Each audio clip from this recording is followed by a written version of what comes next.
내 안의 자연스러운 감정을 허락하라. 이봐, 애도는 슬픈 사람에게 남은 유일한 위안이야. 하멜링. 엄마 장신을 믿을 수 없다는 듯이 공원의 언덕과 나무 위로 시선을 보냈다. 어디 있어? 엄마는 망설이며 침묵 속으로 질문을 던진다. 갑자기 한 어린 소녀가 반짝이는 눈을 빛내며 나무 사이에서 뛰어나오면서 외친다. 엄마 어디 있었어? 엄마는 울음을 터뜨린다. 딸을 못 본 지 몇 년이 지났지만 엄마는 제일 좋아하던 보라색 원피스를 입은 자신의 딸을 금방 알아볼 수 있다.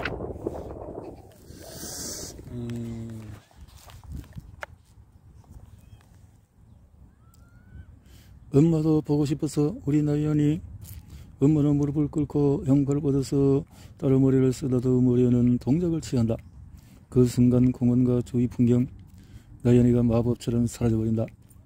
엄마는 TV 스튜디오의 녹색 화면 앞에서 웅크리고 울고 있다.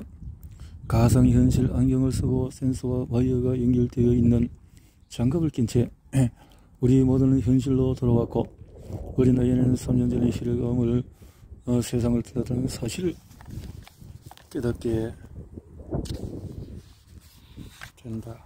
깨닫는다.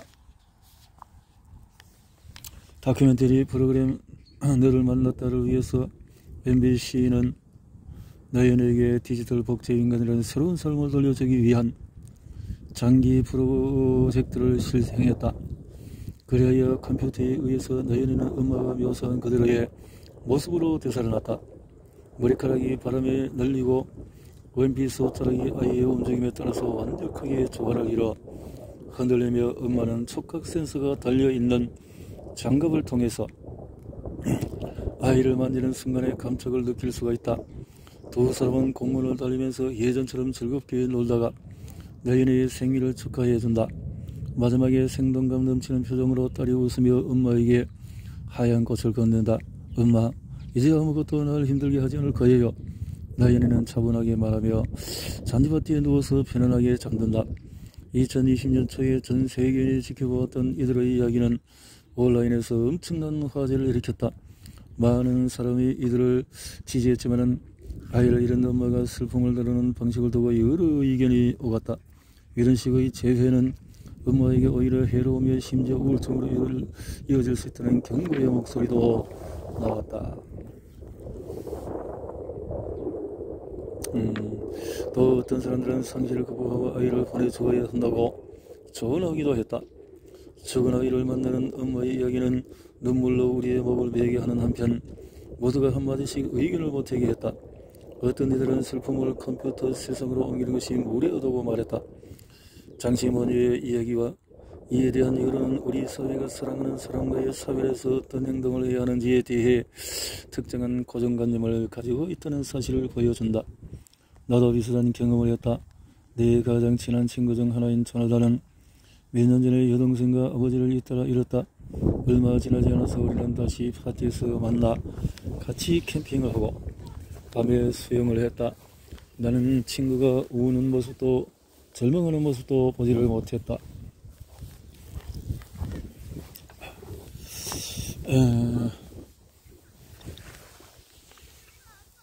조나단이 두 사람 모두를 끔찍이 사랑했다는 것을 알기에 그가 슬픈 모습을 보이지 않는다는 사실에 조금 불편한 기분이 들었다. 이런 방식은 극심한 성실에 대한 적절한 반응이 아니라는 생각이 내 마음 깊숙이 자리 잡고 있었다. 사랑하는 사람이 죽으면 끊임없이 눈물을 흐르고 어디론가 숨고 싶은 것이 정상이라고 생각했다. 붉어진 눈으로 자리에 누워서 파티에 참석하거나 휴가를 보내고 싶은 생각은 눈꽃만큼도 들지 않을 터였다.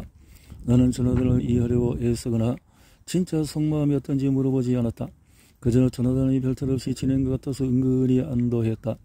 슬픔을 다루는 우리의 태도에는 종종 너무 많은 긴장이 흐른다. 특히 슬픔을 회피하려는 태도를 자주 보인다. 경찰이 전화를 걸어와서 아버지가 교통사고를 당했거나 친구와 스키를 타다가 죽었다고 알리거나 아이들에게 무슨 일이 생겼다고 말하는 것은 상상만으로도 견딜 수가 없다. 그러면서 동시에 우리는 사랑하는 사람들의 죽음 앞에서 어떻게 행동해야 할지에 대해 놀랍도록 명확한 고정관념을 품고 있다. 이는 어디서부터 비롯된 걸까? 슬픔이 어떤 형태로 호출되어야 하는지 어떻게 그리 잘 알고 있다고 생각하는 걸까? 슬픔을 다루는 옳고 그런 방법이란 게 과연 있을까?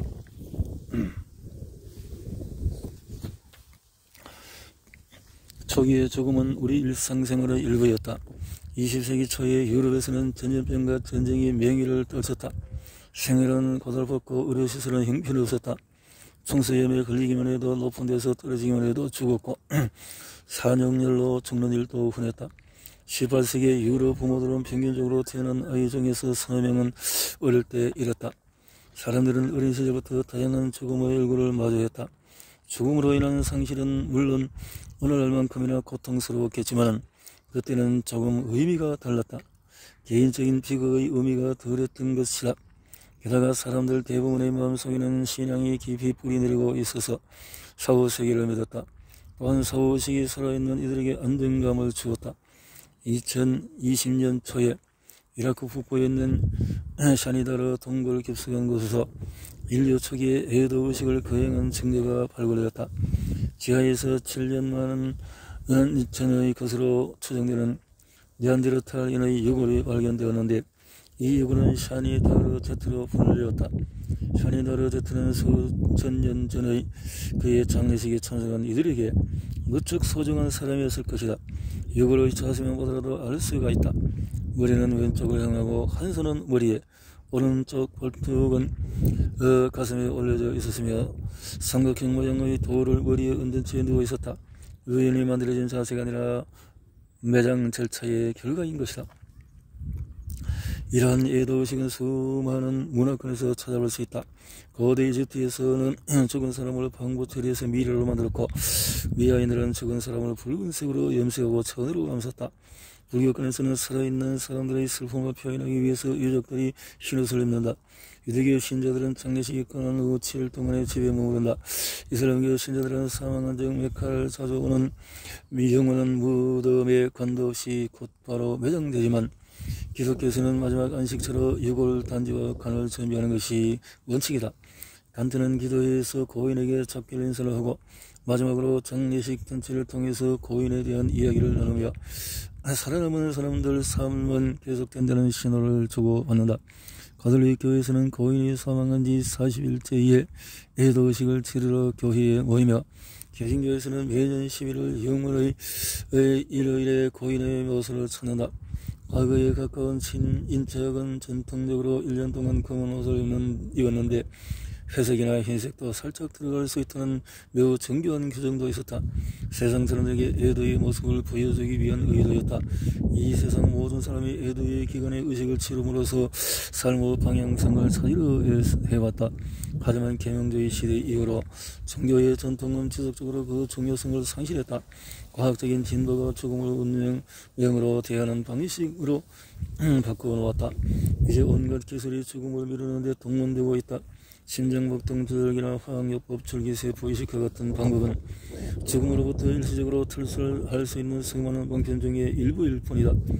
인류의 기대 수명은 지난 2000년, 200년 동안에 세계적으로 평균 2배 이상 증가했으며 선진국에서의 아동 사망률은 1%를 훨씬 밑도는 수준으로 떨어졌다. 실리콘밸리의 거대 기술 기업들도 노화를 방지하는 기술에 수십억 달러를 투자하고 있다. 가까운 예로 구글의 공동 창업자 세르게이 브린과 레이 페이지는 분자 생물학자 애플의 이사회 의장이기도 한 아서 레빈슨과 함께 자회사 칼리코를 설립했는데 이들의 목표는 죽음이라는 문제를 극복하는 것이다. 내세를 약속하는 종교를 믿는 사람은 점점 줄어들고 있다. 우리에게 죽음 없는 삶을 판매하려는 기업에 믿음을 바치는 데는 얼마만큼의 시간이 걸릴까? 많은 사람의 마음 속에서 죽음은 우리가 최후까지 싸워야 할 운명의 적이다. 우리는 범죄와 드라마를 통해서 수없이 죽음을 접하지만 정작 일상의 삶에서 죽음은 밀려나고 있다. 오늘 과거의 풍습처럼 돌아가신 아버지를 직접 염려하는 사람은 아무도 없다. 우리 사회의 노인들은 더 이상 사랑하는 가족의 품에서 숨을 거두지 못하고 요양원이나 병원에서 죽음을 맞이한다. 가족이 수백 킬로미터 떨어진 곳에 살고 있어서 혼자서 숨을 거두는 경우도 많다. 게다가 검은색 옷은 오래전부터 트렌드가 되었고 더 이상 애도의 상징이 아니다. 심지어 심지어 에도에 정수했던 묘지도 그 중요성을 잃었다. 2017년의 설문조사에서는 독일인의 72%가 고인을 애도하기 위해 특정 장소에 갈 필요가 없다고 느낀다고 말했다. 죽음에 대한 존중이 점점 사라져가는 사회에서는 애도의 가치도 거의 빛을 발하지 못한다.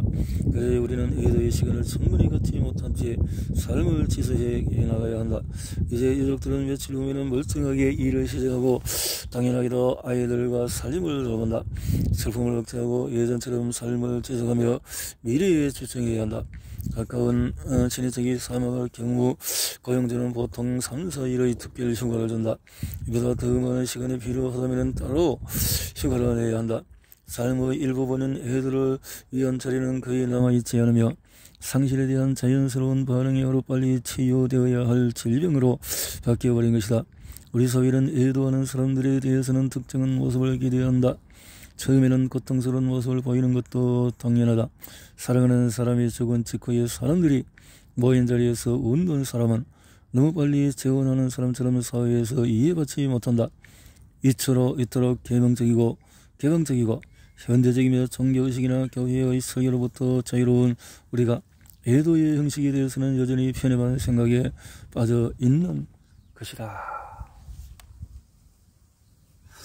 소중한 일을 보내는 각자의 방식은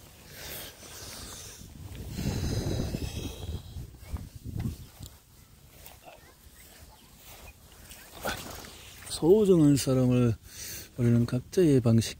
슬픔이란 감정도 복잡하다. 슬픔이란 사람들이 상실을 겪을 때 빠지는 감정의 상태를 말한다. 상실은 잃어버린 집일 수도 끝나버린 연애였거나 인생에서 잃어버린 기회를 수도 있다. 하지만 가까운 사람이 세상을 떠날 때 우리는 절실하게 깊은 슬픔을 느낀다. 이때 애들은 작별과 이별을 뜻한다. 인간이 다른 사람을 받아들일 수 있는 사랑의 능력을 지닌 존재라는 사실을 떠올려보면 그 과정이 얼마나 힘든지 알 수가 있다.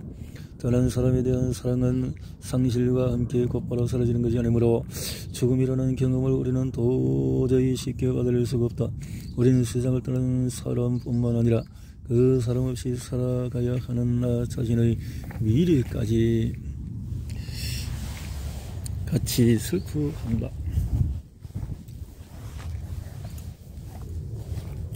이제는 절대로 남편과 같이 여행할 수 없을 것이다. 더 이상 아들의 목소리를 들을 수 없다.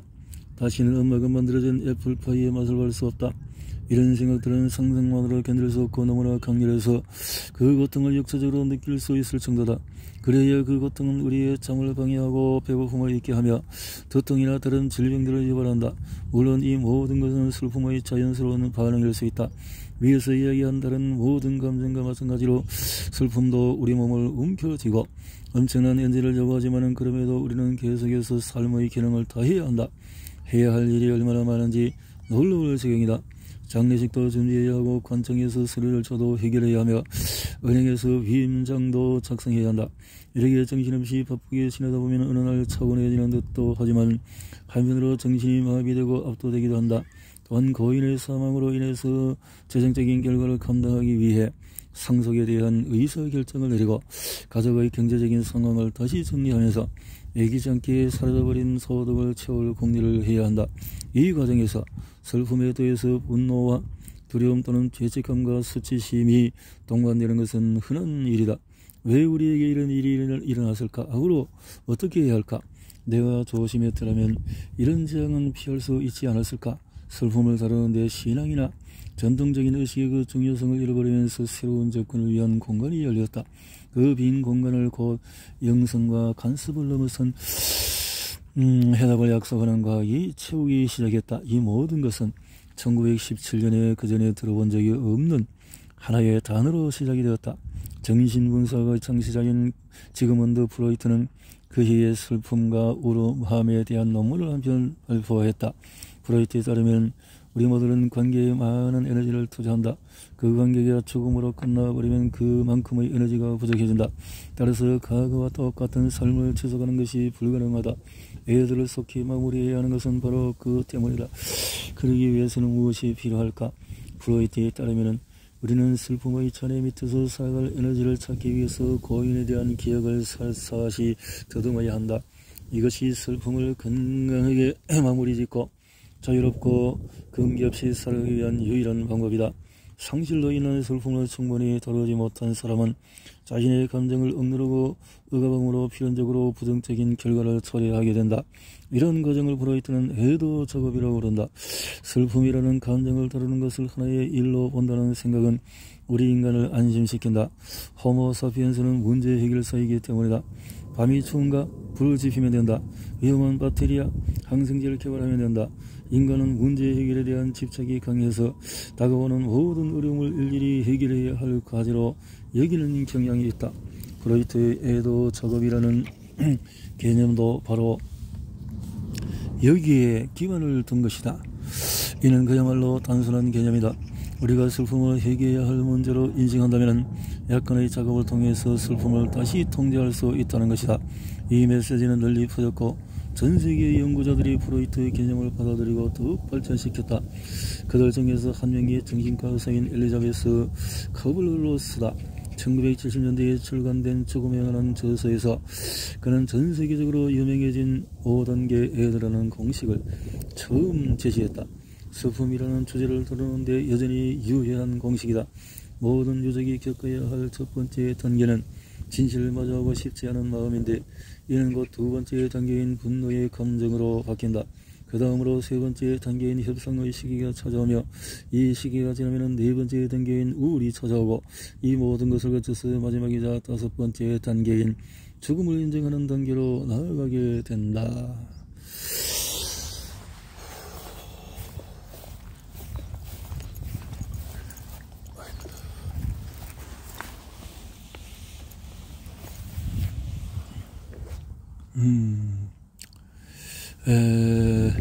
이 다섯 단계를 모두 거친 사람만이 슬픔을 극복할 수 있다고 키블런스로 말한다. 점프를 하거나 달려가면서 단계별로 하나씩 다가오는 장애물과 싸워나가는 컴퓨터 게임 속에서 캐릭터처럼 다섯 단계는 슬픔 속에서 나아가야 할 길을 보여준다. 다섯 단계. 이제 우리에게는 애도 작업이 이루어져야 하며 그것이 다섯 단계로 되어 있다는 지침서가 있다. 1944년에 극심한 슬픔의 징후와 치료라는 저서를 린드만이 출간했는데 이 책은 슬픔에 관한 고전이 되었다. 이 책에서 린드만은 정상적인 슬픔이란 어떻게 작용하는지 또 어떤 경우에 이것이 병적인 것으로 분류되는지를 매우 정확하게 정의했다. 린드만에 따르면 평범한 슬픔은 놀라울 정도로 일정한 패턴을 보인다. 즉 20분에서 1시간 동안 지속되는 부정적인 스트레스의 감정으로 목이 메고 한숨이 나오며 배가 허전하고 정신적 고통이 수반되는 것이다. 린드만은 이처럼 명확하고 일관된 증상을 묘사하며 애도의 상황에서 이러한 증상을 보이지 않는 사람은 병적 정신적으로 장애가 있는 것이므로 시급히 치료해야 한다고 주장했다. 브라이트와 키블러로스, 린드만을 비롯한 수많은 사람이 애도를 담기 위한 코르셋을 만들어 놓았다. 하지만 코르셋은 겉보기에는 그럴싸하게 재단되고 라인도 매혹적이며 단순해 보이지만 사람 몸에는 너무 꽉 끼는 것으로 밝혀졌다. 브라이트 스스로도 그가 쓴 논문에서 자신의 생각이 선선한 추측일 뿐이라고 고백한 바 있다. 브라이트는 애도가 죽은 사람과의 인연을 끊기 위해 최대한 빨리 지나가야 하는 단계라고 보았지만은 막상 자신의 친딸이 죽자 슬픔에 빠져서 수년 동안 헤어나지 못했다고 이후에 고백했다. 피블러스 또한 말년에 자신이 고안한 5단계 모델에 대해서 손에 잡을 수 없는 감정을 좁은 울타리 안에 밀어넣기 위한 의도는 결코 없었다고 쓴 바 있다. 5단계 모델은 현대 심리학에서는 한물간 이론으로 여겨진다. 애도 작업이라는 개념에 관한 과학적인 증거 더 없을 뿐 아니라 린드만의 건강한 애도 개념이라는 현실적인 이미지도 오늘날 존재하는 데이터와 일치하지 않는다. 오히려 현대에 이루어진 대부분의 연구 결과에 따르면 슬픔은 실제로는 모든 다른 형태로 표출된다. 과학계에서는 30년쯤 전부터 슬픔에 대한 일반적인 이론의 의문을 제기하기 시작했다. 위트레흐트 대학의 심리학자 마르그레트 스트레베와 헨크 슈터는 대규모 데이터 집합 분석을 통해서 1999년 이른바 슬픔에 대처하기 위한 이중 과정 모델을 개발했다. 이에 따르면 유족은 두 감정 상태로 왔다 갔다 한다. 때로는 상실감과 연관된 슬픔의 전면에 나서고 때로는 새로운 방향 전환을 깨며 자신감을 찾아가는 현재가 앞장서기도 한다. 양측 모두 중요한 목적을 위한 봉사한다. 슬픔은 우리의 주의를 내면으로 돌리고 성찰하도록 도와준다. 실험실에서 실험 대상자에게 의식적으로 슬픈 분위기를 조성하면 이들은 기억력이 더 좋아지며 스스로를 더 정확하게 평가하고 편견 없는 태도로 타인에게 다가갔다. 내게 남아있는 것이 무엇일까? 얼마나 많은 에너지를 더 많이 사용할 수 있을까? 내가 지금 필요로 하는 사람은 누구일까? 슬픔은 우리가 이 질문에 답하도록 도와준다. 반면에 행복을 느낄 만큼 자신감이 솟는 순간도 있다. 슬픔에 빠진 사람이 진심으로 웃음을 터뜨리거나 심지어 춤을 춘다고 해도 병적인 슬픔의 징후라고 볼 수는 없다. 이러한 순간들은 좋은 쪽으로 작용하여 긍정적인 감정을 다시 회복할 수 있도록 도와준다. 고인이 세상을 떠나기 전의 멋진 기억들이 우리를 행복하게 하고 그 사람에 대한 추억을 간직할 수 있도록 해준다. 동시에 삶을 지속하면서 새로운 도전에 직면하고 싶은 욕구도 불러일으킨다. 제3의 입장에서 보면은 슬픔이 전면에 드러나지 않은 이런 순간에 유족과 함께 시간을 보내는 것이 훨씬 쉽다. 슬픔에 깊이 빠져서 허우적거리는 사람과 함께 해본 사람이라면 그 사람을 대하기가 얼마나 힘든지 잘 알 것이다. 하지만 함께 웃을 수 있을 때 그 모든 삶의 무게가 어깨에서 떨어져 나간다. 슬픔은 가만히 한 곳에 머무르지 않으며 절망과 자신감, 울음과 웃음 사이를 번갈아 오간다. 그것을 앞뒤는 추위의 움직임처럼 예측할 수가 없다. 상실 회복 지향, 일상의 경험, 왔다 갔다 한다는 거죠. 다른 방향으로 끊임없이 나아가기도 하며 한쪽에 며칠씩 머물르기도 한다. 유족 대부분은 단순히 슬픔의 블랙홀에 가라앉아 있는 것이 아니라 시간이 지나면서 차츰 작아지다가 갑자기 큰 파도가 되어 모든 것을 뒤엎어버리기도 하는 예측 불가능한 슬픔의 감정을 경험한다. 뉴욕 콜롬비아 대학의 조지 보난노 교수는 슬픔에 잠긴 수천 명의 사람으로부터 자료를 수집해왔는데 보난노 교수의 분석을 지켜보면 그 무엇보다도 슬픔이 획일적인 경험이 아니라는 사실을 깨닫게 된다. 이에 더하는 방법은 삶의 방식만큼이나 다양하다. 모두가 가야 할 정상적인 길이라는 없으며 셀 수 없을 정도로 많은 길이 놓여있다. 수많은 요인이 그 방향을 결정한다. 이에 더하는 사람의 성격이나 외부 환경, 문화 그리고 고인과의 관계 등등이 고인이 길고 충만한 삶을 누리고 세상을 떠났을까? 아니면 너희처럼 누구나 일찍 세상을 떠난 것일까? 고인의 죽음을 예측할 수 있었나? 고인과의 작별 연설을 할 수 있었나? 아니면 전혀 예상치 못하고 돌아보내었나? 슬픔이 얼마나 크고 깊은지는 고인과 공유한 세계가 얼마나 많았는지, 두 사람의 관계가 얼마나 가까웠는지, 또 기억이 얼마나 밀접한지에 달려있다. 따라서 그 사람에게 상실의 의미가 무엇인지가 중요한 것이다. 농구 스타 코비 브라이언트가 헬리콥터 추락으로 사망했을 때 내 친구는 슬퍼하며 울었다. 친구는 그가 사랑하는 스포츠를 통해서 고인과 경험을 하는 것이다. 의붓 아버지의 죽음 이후에 자신이 느낀 감정에 새삼 충격을 받았다는 친구도 있었다. 고인과의 관계가 그다지 가깝지 않다고 여겼기 때문에 그토록 슬픈 감정을 느끼리라고 예상하지 못한 것이다. 인간은 무언가를 빼앗겼을 때 비로소 그 소중함을 알아채는 경우가 많다. 종종 슬픔의 감정을 통해서 자신이 그 사람에게 얼마나 많은 애착이 있는지 깨닫게 되는 것이다. 또한 보난노 교수의 연구는 대부분의 사람이 애도 초기에는 우울한 기분에 빠지지만 놀랄 만큼 빨리 회복된다는 것을 보여준다. 사별 후에 어느 정도 시간이 지나면 정신적인 육체적으로 회복이 되어서 어느 정도의 안정을 유지하게 되는 것이다. 제3자 입장에서 혹은 유족 자신에게도 이와 같은 상황은 예상하기 힘든 경우가 많다. 우리 모두 은연 중에 사별 이후에는 삶이 엄청나게 궤도를 벗어나리라고 예상하기 때문이다. 하지만 연구에 따르면 슬픔에 빠진 사람들의 35에서 65%가 회복의 길을 걷는다. 이것은 나름 일리가 있다. 우리 인간이 슬픔으로 인해서 망가진다면 진화의 법칙에서 슬픔이라는 감정은 이미 오래전에 사라져 버렸을 것이다. 우리는 엄청난 상실에도 불구하고 삶을 이어가도록 만들어져 있다. 아마 내 친구 조나단도 그런 방식으로 자신의 슬픔을 잠재웠을지 모른다. 잠들기 전에 눈물을 흘리지 않는 자신의 모습에 스스로 놀랄 때도 있었다고. 몇 년 후에 내가 용기를 내어서 묻자 조나단은 대답했다. 조나단이 택한 애도의 방식은 의식적인 선택이 아니었으며 간혹 그가 처한 상황에 대해 주위 사람들이 더 크게 반응하는 경우도 있었다. 겉으로 보기에는 조나단은 그저 아무 일 없는 듯이 씩씩하게 웃으며 슬픔을 회복하고 있는 것처럼 보였는데 아무리 씩씩해 보인다고 하더라도 그가 슬퍼하지 않는 것은 아니었다. 2019년 5월을 기준으로 세계보건기구의 국제질병분류에 포함된 지속적인 슬픔 장애를 앓고 있는 유족은 전체의 10%에 불과하다. 유족의 사회적 삶은 가까운 사람의 죽음과 함께 완전히 무너져다시피 한다. 끊임없이 죽은 사람에 대한 생각만 하면은 긍정적인 생각은 사라져버리고 일종의 무감각이 마음속에 자리잡게 되는 것이다.